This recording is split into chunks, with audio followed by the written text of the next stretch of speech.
لهم من دونه ولي ولا شفيع لعلهم يتقون۔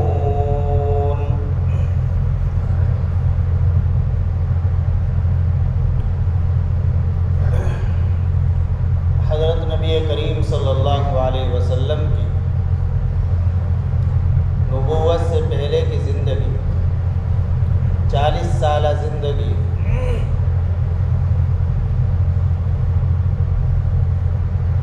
اس طرح گزری کہ آپ علیہ السلام کفار و مشرکین کے درمیان ہیں، اور سب کو معلوم ہے کہ نبی پاک صلی اللہ علیہ وسلم نے کسی مدرسے میں، کسی یونیورسٹی میں کوئی تعلیم حاصل نہیں کی۔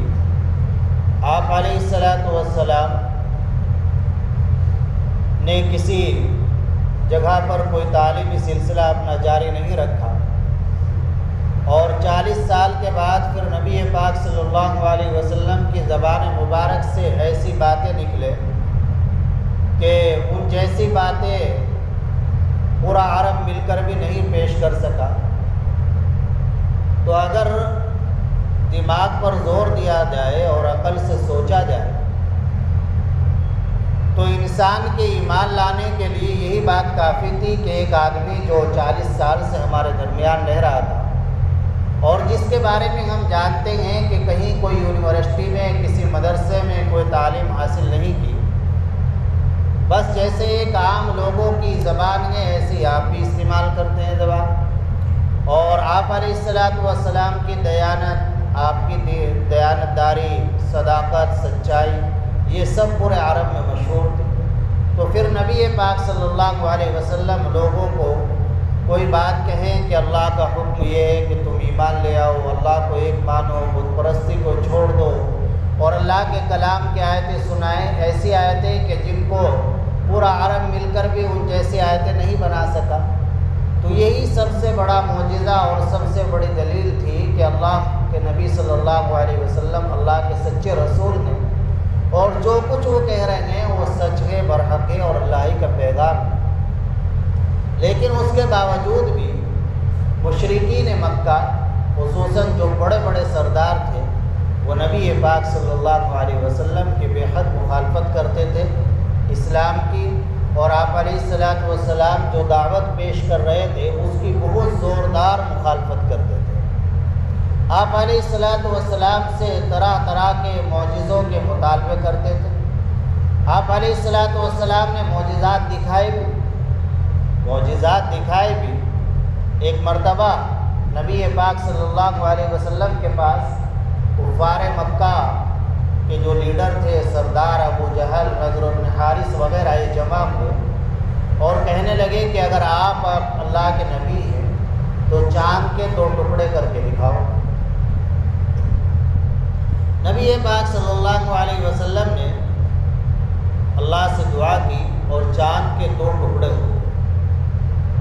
دنیا نے دیکھا، مشاہدہ کیا کہ چاند کے 2 ٹکڑے ہو گئے۔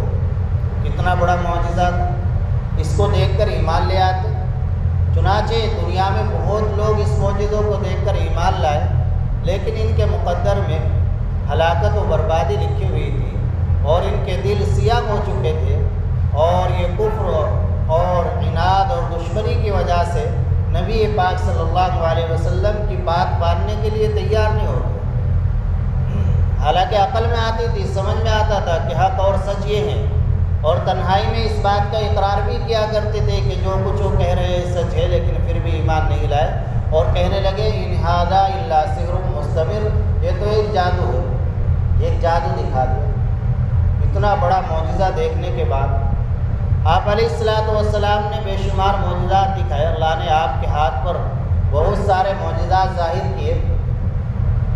ایک نصرانی تھا، ایمان قبول کر لیا، ایک عیسائی تھا، ایمان قبول کر لیا، لکھنا بھی جانتا تھا۔ نبی پاک صلی اللہ علیہ وسلم ایمان لانے کے بعد اس سے کچھ باتیں لکھوا بھی لیا کرتے تھے۔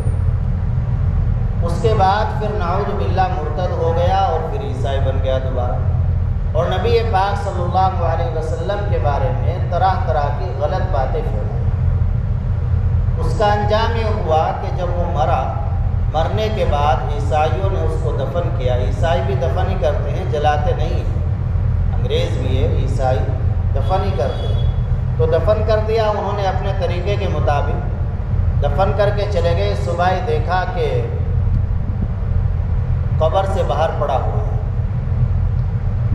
ان عیسائیوں نے کہا کہ یہ محمد صلی اللہ علیہ وسلم اور ان کے متبعین کی سازش رکھتے ہیں، انہوں نے یہ کام کیا ہے کہ اس نے ان کے دین کو چھوڑ دیا تھا۔ چنانچہ انہوں نے خوب گہری قبر کھودی اور پھر دوبارہ اس میں دفن کیا اس عیسائی کو۔ اس کے بعد دفن کر کے گئے، صبح کو دیکھا پھر باہر پڑا۔ پھر دوبارہ انہوں نے بہت ہی جتنی گہری قبر وہ کھود سکتے تھے، ان پر جو آلات تھے، ایسے قبر بنا دی اور ان کو یقین ہو گیا کہ اب کوئی انسانی طاقت نہیں جو اسے زمین سے باہر نکال دے۔ لیکن پھر دیکھا کہ صبح کو زمین سے باہر پڑا ہوا ہے۔ اب سمجھ گئے کہ یہ کسی انسان کا کام نہیں، یہ اللہ ہی کی طرف سے اس کے ساتھ یہ معاملہ ہو رہا ہے۔ تو یہ بھی آپ علیہ السلام کا ایک معجزہ ہی تھا کہ جس نے نبی پاک صلی اللہ علیہ وسلم کی مخالفت کی، آپ کے خلاف باتیں غلط پھیلائی، اللہ نے دنیا میں اسے انجام دکھایا کہ زمین نے اسے قبول نہیں کیا، اور نتیجہ یہ ہوا کہ عیسائیوں نے اس عیسائی پلید کو کوڑی پر ڈال دیا، جہاں کچرا ڈالا جاتا ہے وہاں ڈال دیا اس کے جسم کو۔ تو یہ بھی آپ علیہ السلام کا معجزہ۔ ایسے ہی حدیث شریف میں حضرت عبداللہ ابن عمر رضی اللہ عنہما فرماتے ہیں کہ نبی پاک صلی اللہ علیہ وسلم ایک مرتبہ تشریف لے جا رہے تھے۔ ایک دیہاتی آدمی آپ علیہ السلام کے پاس سے گزرا۔ آپ نے اس سے فرمایا کہ ہم تمہیں خیر کی بات بتاتے ہیں، اس کو قبول کرو۔ اس دیہاتی نے کہا کہ کیا خیر کی بات ہے، بتائیے۔ نبی پاک صلی اللہ علیہ وسلم نے فرمایا کہ تم یہ کلمہ پڑھ لو، لا الہ الا اللہ محمد الرسول اللہ، اشہد ان لا الہ الا اللہ واشہد ان محمد الرسول اللہ۔ تم یہ کلمات پڑھ لو کہ میں گواہی دیتا ہوں اللہ کے سوا کوئی معبود نہیں، اور حضرت محمد صلی اللہ علیہ وسلم اللہ کے رسول ہیں۔ اس دیہاتی نے کہا کہ ٹھیک ہے، میں کلمہ تو پڑھ لوں گا اور میں یہ دونوں شہادتیں دوں گا، دونوں باتوں کا اقرار کروں گا، اللہ کے سوا کوئی معبود نہیں ہے اور نبی پاک صلی اللہ علیہ وسلم اللہ کے رسول ہے، لیکن آپ کی اس بات پر گواہ کون ہے؟ آپ جو یہ کہہ رہے ہیں اللہ کے سوا کوئی معبود نہیں ہے اور آپ اللہ کے رسول ہیں، تو اس پر گواہ کون ہے؟ تو نبی پاک صلی اللہ علیہ وسلم نے دور کھڑے ہوئے ایک درخت کی طرف اشارہ کر دیا۔ عرب میں درخت کہاں ہوتے ہیں؟ دور دراز کوئی درخت ہوگا۔ آپ علیہ السلام نے اشارہ فرما دیا، وہ درخت گواہی دیتا ہے اس بات۔ اللہ کی قدرت ہے کہ درختوں کی طرف انگلی کر دی، وہ درخت گواہی دیتا ہے۔ وہ دیہاتی تعجب میں گیا کہ درخت گواہی دیتا ہے، کہ ہاں گواہی دیتا ہے، کہ دیکھا کہ وہ درخت چلا آ رہا ہے۔ دنیا کا سائنس جو آج اتنی ترقی کر رہا ہے، وہ درخت کو چلا کر دکھایا، نہیں چلا سکتا۔ درخت آیا آپ علیہ السلام کے قدموں میں اور آ کر شہادت دی، اشہد ان لا الہ الا اللہ واشہد ان محمد رسول اللہ، میں گواہی دیتا ہوں اللہ کے سوا کوئی معبود نہیں ہے اور نبی پاک صلی اللہ علیہ وسلم اللہ کے رسول۔ اس دیہاتی نے یہ سنا اور یہ منظر دیکھا، فوراً ایمان قبول کر لیا اور یہ شہادت دے کر درخت اپنی جگہ پر چلا گیا۔ اللہ کی قدرت، اتنا بڑا معجزہ، اور پھر خود ہی ایمان قبول نہیں کیا بلکہ اپنی بستی میں جا کر اس کا اعلان کیا اور بہت سے لوگوں نے ایمان قبول کیا۔ یہ نبی پاک صلی اللہ علیہ وسلم کا ایک نہیں، بہت سارے معجزات ہیں۔ ایک مرتبہ ایک سفر میں تھے، صحابی بیان کرتے ہیں، ایک مقام زوا، وہاں پر قافلہ پڑاؤ ڈالے ہوئے تھا، پانی نہیں رہا، پانی کی کمی، ایک کٹورے میں بس تھوڑا سا پانی۔ آپ علیہ السلام نے اس کٹورے میں اپنا دست مبارک رکھ دیا، اپنی انگلیاں رکھ دی۔ نبی پاک صلی اللہ علیہ وسلم کی انگلیوں سے فوارے نکلنے لگے، پانی کے فوارے۔ اور صحابی بیان فرماتے کہ ہم سب سیراب ہو گئے، فتوضأ القوم، اور لوگوں نے وضو بھی کیا اس پانی سے۔ معلوم کیا کہ کتنے حضرات تھے، فرمایا کہ 300 کے قریب حضرات، 300 حضرات ایک کٹورے پانی سے سیراب بھی ہو گئے اور وضو بھی کر لیا۔ تو یہ نبی پاک صلی اللہ علیہ وسلم کا معجزہ تھا۔ یہ تمام معجزات آپ علیہ الصلوۃ والسلام کے ظاہر ہوتے رہتے تھے، لیکن اس کے باوجود بھی ایک مرتبہ کفار کی ایک جماعت نے نبی پاک صلی اللہ علیہ وسلم سے یہ کہا کہ اگر تم واقعی اللہ کے نبی ہو اور یہ چاہتے ہو کہ ہم آپ کو نبی مان لیں، ایمان لے آئیں، تو آپ دنیا کے خزانوں کو، زمین کے خزانوں کو ہمارے پاس جمع کرو، تمام خزانوں کو، سونا چاندی روپیہ پیسہ سب ہمارے پاس جمع کرو۔ ایک تو یہ، اور دوسرا مطالبہ یہ رکھا کہ دوسرا کام یہ کرو کہ آپ بتلا دو ہمیں کہ ہماری زندگی میں کیا کیا نقصان دہ چیزیں پیش آنے والی ہے اور کیا کیا نفع کی چیزیں پیش آنے والی ہے، پوری زندگی کا ڈاٹا ہمیں بتلا دو۔ دوسرا مطالبہ یہ کیا، اور تیسری بات یہ کہی کہ ہمیں بڑا تعجب ہوتا ہے کہ آپ ہم میں سے ہی ایک انسان ہیں، اور جس طرح ماں باپ کے ذریعے ہمارا وجود دنیا میں ہوا ہے، ایسے ہی آپ کا وجود ہوا ہے۔ جو بشری تقاضے، انسانی تقاضے آپ ہمیں لائق ہوتے ہیں، وہ آپ کو بھی لائق ہوتے ہیں۔ ہم کھاتے پیتے ہیں، استنجا کرتے ہیں، آپ بھی یہ سب کام کرتے ہوں، پھر آپ نبی کیسے ہیں؟ آپ تو فرشتہ ہونا چاہیے۔ آپ انسان ہو کر نبی کا دعویٰ کر رہے ہیں، فرشتہ ہو، آپ تو یہ کہو کہ میں فرشتہ ہوں۔ تو اللہ تعالیٰ نے ان تینوں باتوں کا جواب نبی پاک صلی اللہ علیہ وسلم کو دیا کہ آپ سے جو 3 سوال کر رہے ہیں، 3 مطالبے کر رہے ہیں، آپ ان تینوں باتوں کا جواب ان کو اس طرح دیجیے۔ قُلْ لَا أَقُولُ لَكُمْ عِنْدِي خَزَائِنُ اللَّهِ۔ ایک تو جواب پہلی بات کا یہ دیجیے، جو کہہ رہے ہیں کہ دنیا بھر کے خزانے میرے پاس جمع کر دو، تو آپ ان سے یہ کہیے کہ میں نے تو آپ سے کبھی نہیں کہا کہ اللہ کے تمام خزانوں کی چابی میرے پاس ہے، میرے پاس وہ جمع ہے، تمام خزانے میں تمہارے پاس لا کر رکھ دوں گا۔ میں نے تو زندگی میں تمہیں یہ بات کبھی نہیں کہی۔ تو جب میں نے کہی نہیں اور میرے نبی ہونا اس پر موقوف نہیں ہے، تو پھر کیوں مجھ سے اس کا مطالبہ کر رہے ہو؟ اگر میں کوئی یہ بات کہتا تب تو آپ مجھ سے یہ مطالبہ کرتے، اچھے لگتے کہ ہاں آپ نے کہا ہے کہ اللہ کے خزانوں کی چابی میرے پاس ہے، لہذا تمام خزانے لا کر ہمارے پاس رکھ دو۔ آپ فرما دیجئے کہ میں نے یہ بات کبھی نہیں کی۔ اور دوسرا جو تم نے سوال کیا کہ آپ ہماری زندگی کے نفع اور نقصان کی چیزیں بتلا دیجئے، تو اس کا جواب آپ ان لوگوں کو یہ دیجئے، لا عالم الغیب، کہ میں غیب نہیں جانتا کہ میں تمہیں تمہاری زندگی کے نفع اور نقصان کی چیزیں بتلا دوں۔ تمہاری زندگی میں کیا کیا واقعات پیش آنے والے ہیں، اس کا تقاضا تو یہ ہے، یہ چیز تو وہ ذات بتا سکتی ہے کہ جو غیب کا جاننے والا، اور غیب کا جاننے والا صرف اللہ ہے۔ میں غیب کے جاننے کا دعویٰ نہیں کرتا۔ کتنی کھلی دلیل ہے اس بات کی کہ نبی پاک صلی اللہ علیہ وسلم عالم الغیب نہیں تھے۔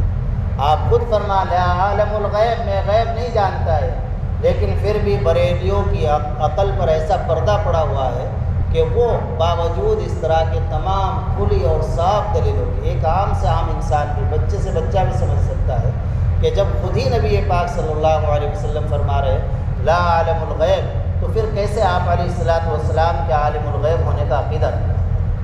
عالم الغیب تو صرف اللہ کی ذات ہے۔ بریلوی حضرت نبی کریم صلی اللہ علیہ وسلم کو بھی عالم الغیب مانتے ہیں۔ آپ علیہ الصلوۃ والسلام کو بھی اللہ کی طرح حاضر و ناظر ہر جگہ سمجھتے ہیں، تو یہ تو شرک ہے۔ آپ تو ایک انسان ہیں، ہم سے زیادہ آپ علیہ الصلوۃ والسلام سے عقیدت اور محبت کرنے والا کون ہوگا؟ لیکن وہی محبت اور وہی عقیدت اللہ کے یہاں مقبول ہے کہ جو نبی پاک صلی اللہ علیہ وسلم کی تعلیم، ہدایات اور قرآن و حدیث کی تعلیم و ہدایات کے مطابق۔ اگر آپ نبی پاک صلی اللہ علیہ وسلم کو اللہ کا درجہ دو گے تو یہ تو شرک ہو جائے گا، اس سے تو اللہ بھی ناراض ہوں گے اور رسول اللہ بھی ناراض ہوں گے۔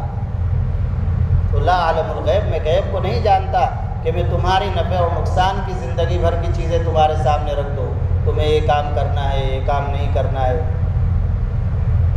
اور تیسری بات جو کہہ رہے ہو کہ آپ فرشتے ہو، ہونے چاہیے فرشتے جیسے، تو اس کے جواب میں کہہ دو لا اقول لکم انی ملک، میں نے تو نہیں تم سے کہا کہ میں فرشتہ ہوں، میں نے تو انسان ہی کہا ہے، میرے اللہ نے بھی انسان ہی کہا ہے مجھے۔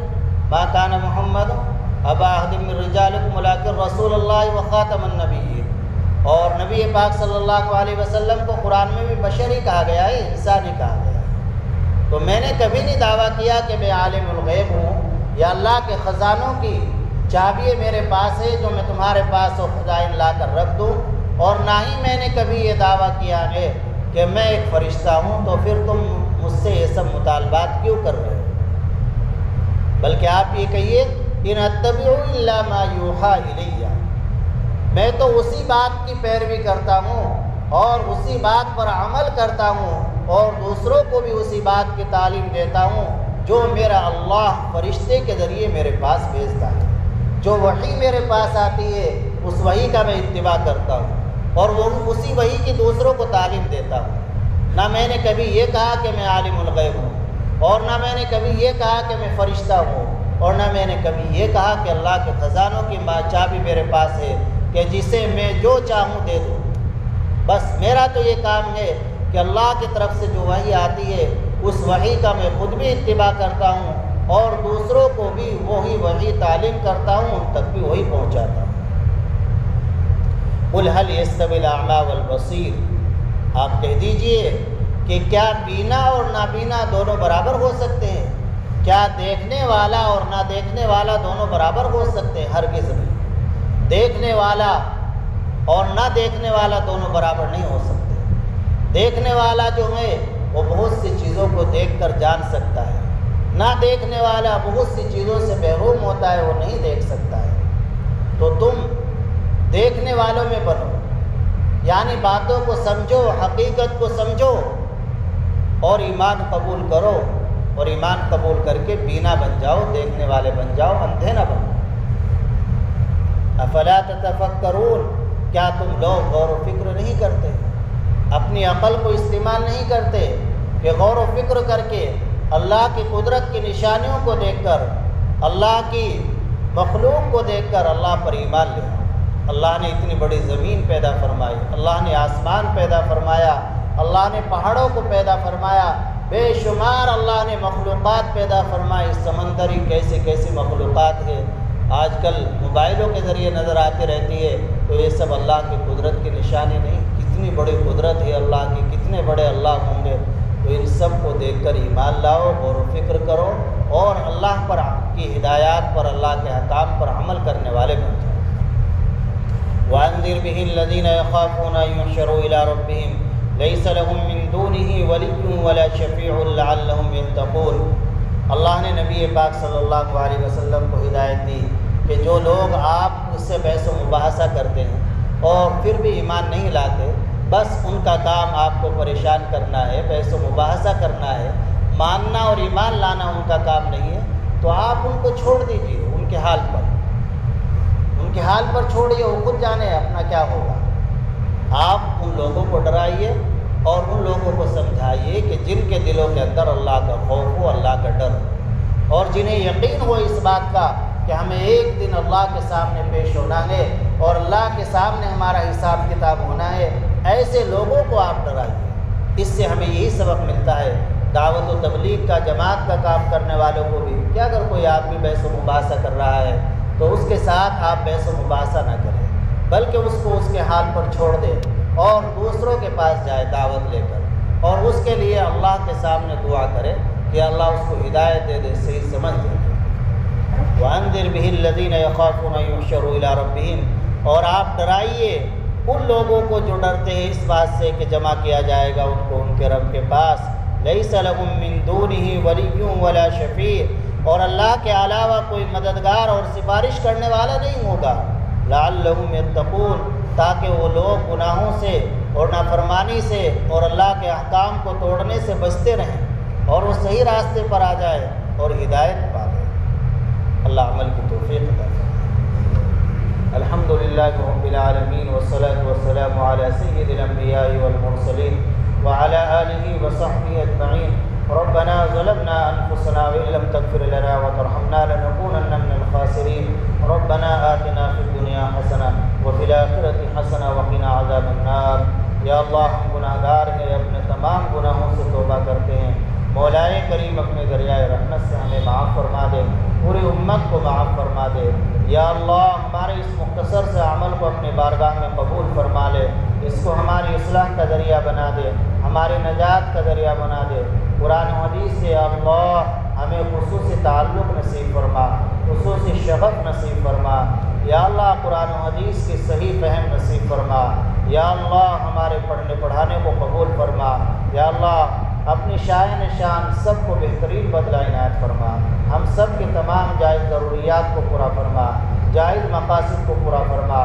یا اللہ قرض سے نجات نصیب فرما، تمام پریشانیوں سے نجات نصیب فرما. یا اللہ امت مسلمہ کے حال پر رحم فرما، امت مسلمہ کی مدد فرما، اسلام کی مسلمانوں کی حفاظت فرما، جان کی مال کی عزت آبرو کی حفاظت فرما. یا اللہ ہمیں ایمانی جسمانی روحانی عافیت عطا فرما. یا اللہ فلسطین کے مسلمانوں کی بھرپور مدد فرما. یا اللہ غیبی نصرت فرما. مولائے کریم انہیں فتح نصیب فرما. یا اللہ مثالی فتح نصیب فرما، اعلیٰ درجے کی فتح نصیب فرما. انہیں ہر طرح کا غلبہ عنایت فرما. یا اللہ دشمن کو نیست و نابود فرما. یا اللہ دشمن کا نام و نشانی ختم فرما دے. یا اللہ پورے عالم میں امن و امان قائم فرما، فسادات کو ختم فرما. جو حضرات شہید ہو گئے فلسطین کے جو مسلمان بھائی، یا اللہ ان کے درجات کو بلند فرما. یا اللہ ان کے درجات کو بلند فرما. یا اللہ ہم سے مانگنا نہیں آتا لیکن آپ کو دینا آتا ہے. مولائے کریم جو بھی ہمارے لیے دارین کے لحاظ سے خیر کو سب عطا فرما، جو ہمارے لیے شر ہے اس سے حفاظت فرما. یا اللہ ہماری دعا کو اپنے فضل و کرم سے قبول فرما. صلی اللہ تعالی علیہ وسلم.